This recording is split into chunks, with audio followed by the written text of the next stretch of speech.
Bermuda triangle एक ऐसी गुत्थी है जिसको सोल्व करना इंतहाई मुश्किल है और आज तक इस गुत्थी को यहाँ पर जो भी सोल्व करने गया है वो वापस नहीं आया।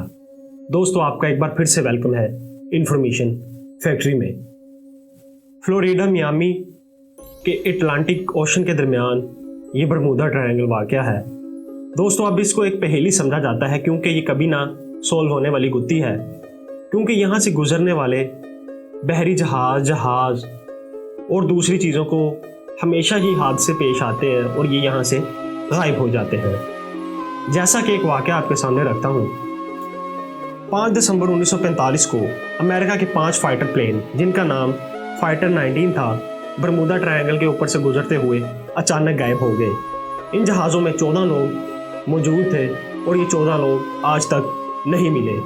हैरानकुन बात यह है कि इस जहाज़ों को ढूंढने के लिए जिन जहाज़ों को भेजा गया वो जहाज़ भी इसके ऊपर से गायब हो गए और इस वाक़ये को पूरी दुनिया में जंगल में आग की तरह फैला दिया गया। दोस्तों, साइंटिस्ट के मुताबिक अटलांटिक ओशन का ये हिस्सा जिसको बरमूदा ट्रायंगल के नाम से जाना जाता है, यहाँ पर आने वाले तूफ़ान बरमूदा ट्रायंगल से ही बनते हैं। बरमूदा ट्रायंगल को ग्रेविटी का वो हिस्सा माना जाता है जहाँ से समंदर की लहरें उठती हैं और समुद्र में तूफ़ान आते हैं और इसी वजह से यहाँ पर गुजरने वाली हर चीज़ तबाह हो जाती है।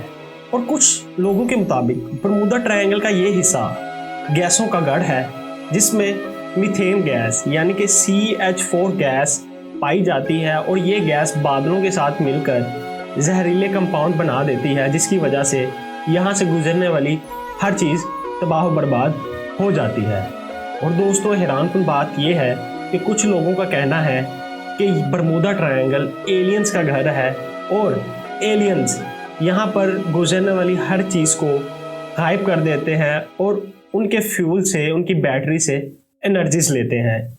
इस कहानी को, इस टॉपिक के एंड पर आपको बताऊंगा कि ये जो एलियंस वाली कहानी है ये कहाँ से पैदा हुई।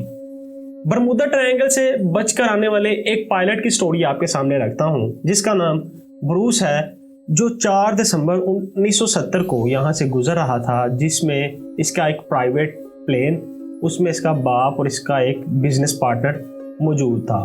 दोस्तों, इन्होंने एंड्रयूज से मियामी बीच जाने के लिए परवाज़ भरी और ये हवा में अचानक देखते ही देखते 11,500 फीट बुलंदी पर जा पहुंचा।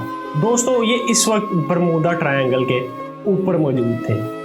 दोस्तों, ब्रूस के मुताबिक 11,500 फुट की बुलंदी पे इसके जहाज़ को बादलों ने आ घेरा और इसका जहाज़ बादलों में छुप गया और थोड़ी ही देर बाद इसके सामने बादलों की एक सुरंग बनी और इसका जहाज़ उस सुरंग में जाना शुरू हो गया। लेकिन ब्रूस पैनिक नहीं किया और इसने अपने जहाज़ की स्पीड को कांस्टेंट रखते हुए इस सुरंग से गुजारना शुरू कर दिया।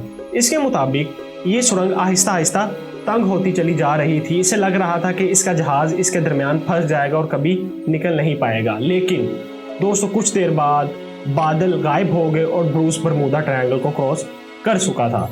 दोस्तों, ये हैरानकुन बात ब्रूस की एक लिखी गई बुक दी फॉग में इसने ये सारे वाक़ये को बयान किया और हाईलाइट जो इस बुक में रखी गई थी वो सिर्फ 2 चीज़ें थी। दोस्तों, एंड्रयूज से और मियामी बीच का जो फासला है वो 75 मिनट का है, लेकिन ब्रूस के मुताबिक इसका ये सफ़र सिर्फ 47 मिनटों में तय हुआ, जो कि नामुमकिन था।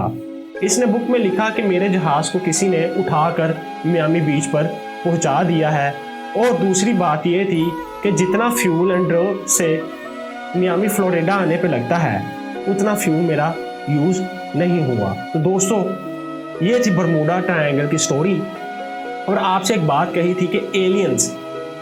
दोस्तों, 2019 की एक मूवी है जिसका नाम दी ट्रायंगल है, वो आपको इजीली मिल जाएगी। अगर आप उस मूवी को वॉच करें तो आपको ये सारी स्टोरी उस मूवी में मिलेगी कि जहाज़ कैसे गायब होते हैं, उनकी बैटरी और फ्यूल से जो एलियंस हैं वो एनर्जीज कैसे लेते हैं और बरमूदा ट्रायंगल के ऊपर उन्होंने कंट्रोल कैसे किया हुआ है। दोस्तों, ये थी आज की वीडियो। आज की वीडियो का टॉपिक अगर आपको अच्छा लगा हो तो काइंडली कमेंट सेक्शन में जाकर हमारी हौसला अफजाई कीजिएगा और इस वीडियो को अपने दोस्तों तक लाजमी शेयर कीजिएगा। शुक्रिया।